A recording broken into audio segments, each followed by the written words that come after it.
नमस्कार मो सिप्रा आपण मानक स्वागत करुच्ची सिप्रास किचन को। आज मो आपण मानक पई बिना प्याज रसुण रे पोटल कुर्मा प्रस्तुत करी।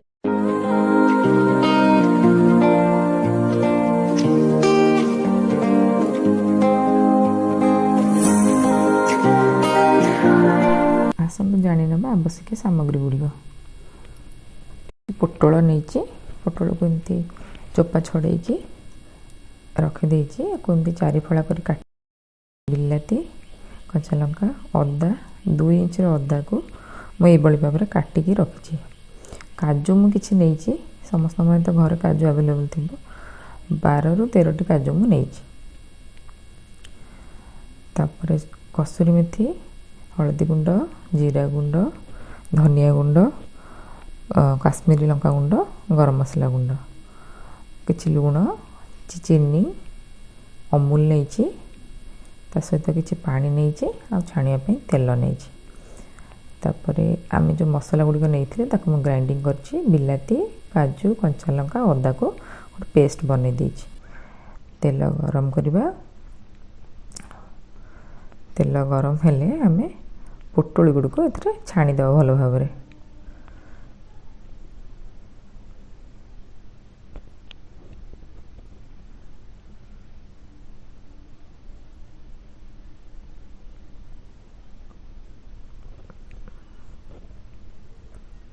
पोटल गुड़ी गोल्डन ब्राउन हवा पर्यंत आम छाणीबा।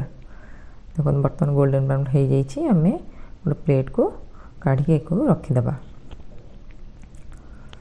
तापरे देखो पोटल को काढ़ी देला परे आमे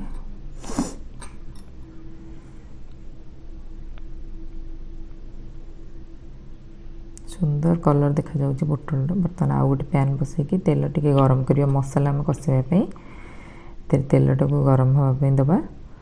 तेल टी गरम हो गले आमे एथिरे किछि जीरा पके दबा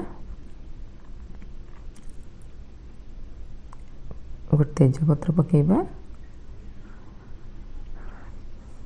पेस्ट कर रखि मसला गुड़ी को पकेदबा। देखंतु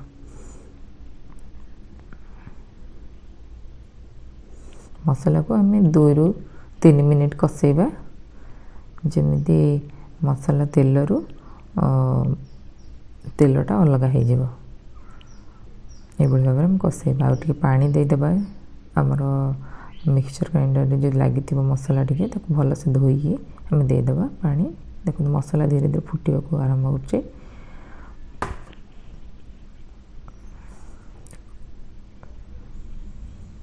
मसला बर्तमान फुटुची आम ए पुणी सुखा मसला हलदी गुंड जीरा गुंड धनिया गुंड काश्मीरी लंका गुंड को बर्तमान देके कसेदबा।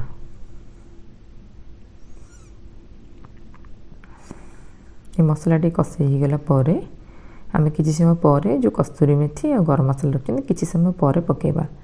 बर्तमान देखो केमी मसलार कलर देखा जाउछि पूरा भोजी रे जेमती करा जाए पोटल कुर्मा से भाई देखा जाउछि। तापरे आम किसी समय पर पकेदेबा आमर कस्तूरी मेथी आ गरम मसला। देखो केमती तेल सेपरेट हो गलानी मसलारू बर्तमान हो आसला मसला आमर ये देखागला आप जानवे जे आप मसलाटा रेडी हो गलानी।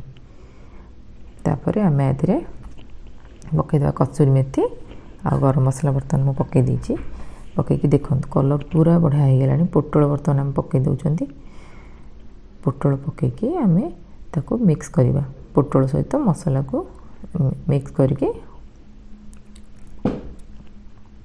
घाटी दबा टिके घाटी देला परे आ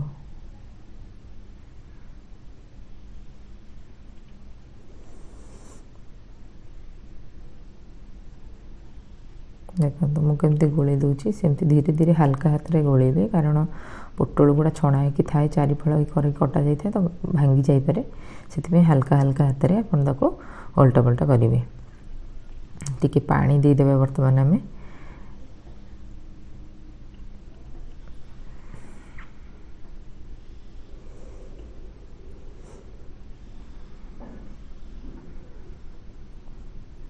पानी दे दीची पानी देला पर टिके घाटी नेबे टिके हल्का ग्रेवी रहिबो पोटल कुर्मा रे पूरा सुखा सुखा होबनी कारण रुटी सहित आमे खाइबा कि जहा सहित भी खाइबा टिके ग्रेवी दरकार सेति पे आमे अल्प पानी भी दबा बर्तन जो देखंतु केमी देखा जाउची केते सुंदर कलर आछि आ जोटा कि आमे भोजी रे जेमती देखा जाए से भले प्रिपरेशन आ जो अमूल रखितले वर्तमान अमूल को आमे हल्का उषुम पानी रे गोली के दे दबा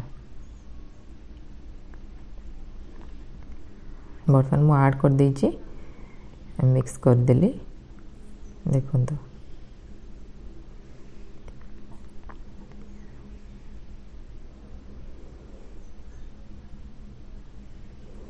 आउ जहाँ थिपो पानी आ टिके दे देबे